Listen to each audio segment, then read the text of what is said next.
Assalamualaikum warahmatullahi wabarakatuh.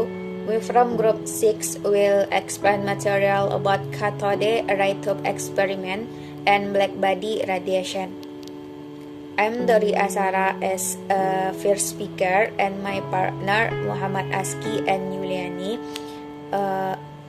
This is first material cathode ray tube experiment.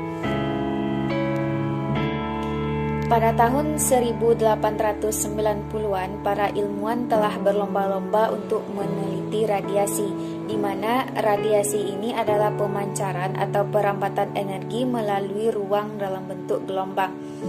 Informasi yang diperoleh dari penelitian ini memberikan sumbangan besar pada pemahaman kita tentang struktur atom. Nah, salah satu alat yang digunakan untuk menyelidiki fenomena ini adalah tabung sinar katoda. Tabung ini berupa tabung kaca yang sebagian besar udaranya sudah disedot keluar. Ketika dua lempeng logam dihubungkan dengan sumber tegangan tinggi, lempeng yang bermuatan negatif disebut dengan katoda. Nah, sinar katoda ini tertarik ke lempeng bermuatan positif yang disebut dengan anoda. Sinar itu akan melewati suatu lubang dan terus merambat menuju ujung tabung yang satunya. Ketika sinar ini menumbuk permukaan yang telah dilapisi secara khusus, sinar katoda tersebut menghasilkan pendaran yang kuat atau cahaya yang terang. Jadi, pengertian tabung sinar katoda adalah tabung kaca hampa udara yang memiliki logam sebagai elektrode pada kedua ujung tabung. Jika tegangan listrik yang cukup tinggi diberikan pada elektrode, sinar katode mengalir dari elektrode negatif atau katode ke ujung elektrode positif atau anode. Nah, sinar katode ini memiliki beberapa sifat, yaitu memiliki 5 sifat. Yang pertama yaitu merambat tegak lurus dari permukaan katode menuju anode, di mana katode yang bermuatan negatif dan anode yang bermuatan positif. Yang kedua, yaitu merupakan partikel kecil yang tidak dapat dilihat. Yang ketiga, bermuatan negatif sehingga dalam medan magnet dan medan listrik dibelokkan ke kutub positif. Selanjutnya yang keempat yaitu memiliki sifat cahaya dan sifat materi. Dan yang terakhir, tidak tergantung pada jenis gas dan jenis elektrode. Eksperimen sinar katode bertujuan untuk menentukan perbandingan muatan dan massa elektron. Nah, manfaat dari eksperimen sinar katode dalam kehidupan sehari-hari selain untuk menentukan nilai muatan dan massa elektron adalah untuk mengetahui prinsip-prinsip kerja dari tabung sinar katode yang zaman sekarang banyak diterapkan. Salah satu contoh yaitu pada alat-alat elektronika yang menggunakan prinsip kerja dari tabung sinar katode seperti osiloskop, elektrokardiogram, dan juga televisi. Dalam tabung yang sangat vakum, seberkas sinar katode dihasilkan oleh katode dan juga anode dengan cara yang biasa. Nah, sebuah lubang pada anode menyebabkan lewatnya sebagian sinar di antara pasangan lempeng yang kedua ini sehingga dapat diberi muatan positif dan negatif agar membentuk medan listrik yang tegak lurus terhadap lintasan sinar katode. Sinar katode dibelokkan ke bawah. Ini menandakan bahwa sinar ini membawa muatan negatif dan penyimpanannya dapat diukur dengan cermat. Selain itu, perpindahan bintik cahaya pada layar di ujung tabung juga dapat diteliti. Nah, selanjutnya medan magnet dibuat dalam daerah yang sama dengan cara melewatkan arus listrik melalui sepasang kumparan di mana arahnya tegak lurus baik terhadap medan listrik maupun terhadap sinar. Medan magnet juga menghasilkan sinar yang berubah-ubah yang berlawanan yang disebabkan oleh medan listrik. Dengan meragamkan kekuatan kedua medan tersebut, Thomson dapat membuat sinar katode tidak berbelok di dalam tabung. Nah, di bawah kondisi seperti ini, berkas mengalami dua gaya yang saling berlawanan. Salah satunya yang disebabkan oleh medan listrik E adalah Fe sama dengan E dikali E. Nah, dan yang lainnya yang disebabkan oleh medan magnet H adalah FH sama dengan H dikali EF, dengan E adalah muatan listrik yang mesti dibawa oleh partikel dan F adalah kecepatannya. Dengan demikian, kecepatan sinar katode dapat dirumuskan dengan F sama dengan E per H. Nah, jika medan magnet dimatikan dan harga medan listrik yang bekerja terjadi perpindahan, maka E sama dengan setengah AR kuadrat.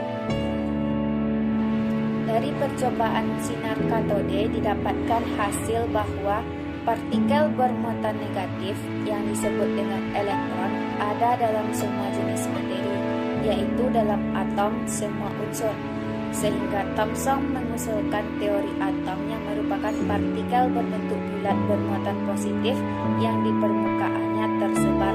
Kenalkan, nama saya Yuliani dengan NIM 19231102. Nah, di sini saya akan menjelaskan mengenai radiasi dari benda hitam.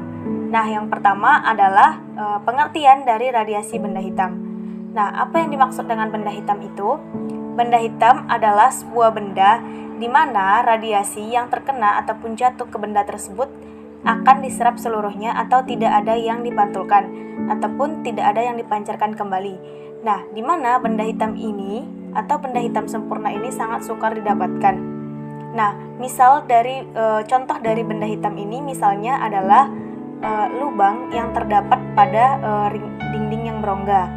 Nah, di mana sinar yang masuk pada dinding tersebut, dinding yang berongga tersebut dengan lubang kecil di sana, di mana sinar itu akan dipantulkan berkali-kali oleh dinding berongga, dan setiap kali dipantulkan maka intensitas dari radiasi tersebut akan berkurang.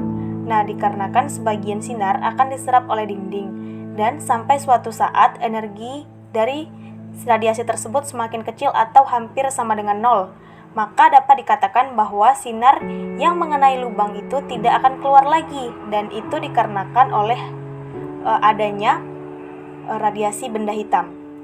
Nah, di mana semakin kecil lubang yang terdapat pada dinding berongga tersebut, maka akan semakin sedikit peluang keluarnya sinar. Maka dapat dikatakan bahwa benda hitam adalah sebuah benda di mana apabila saat dia terkena radiasi, radiasi tersebut akan diserap seluruhnya atau tidak dapat dipantulkan kembali. Seperti itu. Selanjutnya kita akan membahas mengenai intensitas dari radiasi benda hitam. Nah, apabila suatu benda berongga dipanaskan, maka elektron ataupun molekul yang terdapat pada benda berongga tersebut akan mendapatkan energi dan akhirnya bergerak dipercepat dikarenakan adanya energi tersebut. Selanjutnya, menurut teori elektromagnetik, apabila sebuah muatan ataupun molekul yang terdapat pada suatu benda dipercepat dikarenakan terdapat energi radiasi, maka energi tersebut dipercaya sebagai energi radiasi benda hitam. Dan dikarenakan gerakan muatan yang acak dan juga memiliki percepatan yang berbeda, maka akan menghasilkan panjang gelombang radiasi yang berbeda pula. Dan untuk mengetahuinya, maka dapat menggunakan peralatan seperti yang terlihat pada gambar di PPT, di mana pada gambar tersebut terlihat radiasi yang mengenai sebuah prisma, di mana prisma tersebut akan mengurai berkas radiasi. Misalnya saja sinar matahari yang diuraikan warnanya. Nah, dengan mengatur sudutnya, maka kita dapat mengukur intensitas radiasi untuk tiap panjang gelombang yang berbeda. Ya, kita akan membahas mengenai hukum Wien ataupun hukum pergeseran Wien, di mana Wien mengamati hubungan antara panjang gelombang dan juga suhu ataupun T, di mana menghasilkan bahwa panjang gelombang maksimum akan berbanding terbalik dengan suhu suatu benda, yaitu rumusnya panjang gelombang maksimum sama dengan B dikali 1 per T, ataupun panjang gelombang maksimum dikali suhu sama dengan B, di mana B ini adalah merupakan sebuah ketetapan, yaitu bernilai 2,898 dikali 10 pangkat min 3 MK. Assalamualaikum warahmatullahi wabarakatuh. Perkenalkan, nama saya Muhammad Haski, NIM 19231031. Kali ini saya ingin coba menjelaskan tentang teori spektrum radiasi benda hitam.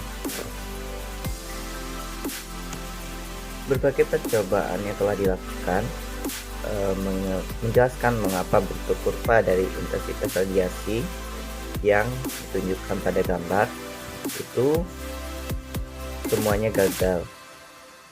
Claude Rayleigh dan James Jeans mengusulkan bahwa model dari untuk menjelaskan bentuk kurva ini mengasumsikan bahwa muatan dindingnya atau permukaannya itu berasumsi berongga yang dihubungkan oleh semacam gas.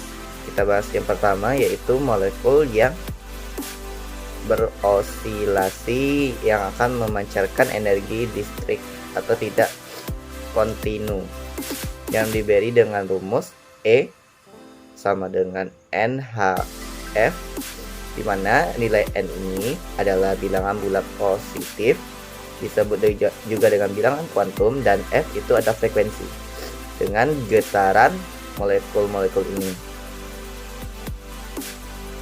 Energi di sini dikatakan sebagai berkualitisasi yang keadaannya di mana energi ini diperbolehkan disebut dalam keadaan kuantum atau negara kuantum. Nah, poin kedua, yang molekul memancarkan atau menyerap energi dari satu energi listrik disebut juga dengan kuantan, kemudian disebut juga foton. Nah, setiap foton memiliki energi yang sebesar E sama dengan HF. Sebuah molekul akan memancarkan atau menyerap dari energi yang hanya ketika ia mengubah dari keadaan kuantum. Nah, jika tetap dalam keadaan kuantum tidak ada energi dipancarkan atau diserap, dengan diasumsikan berarti itu dan radikal ini telah berhasil merintis dan pembukaan cabang fisika baru, yaitu kuantum mortil. Baiklah, sekian presentasi dari kami. Apabila terdapat kata-kata yang salah dalam menerangkan ataupun menjelaskan materi, kami mohon maaf. Wassalamualaikum warahmatullahi wabarakatuh, and thank you.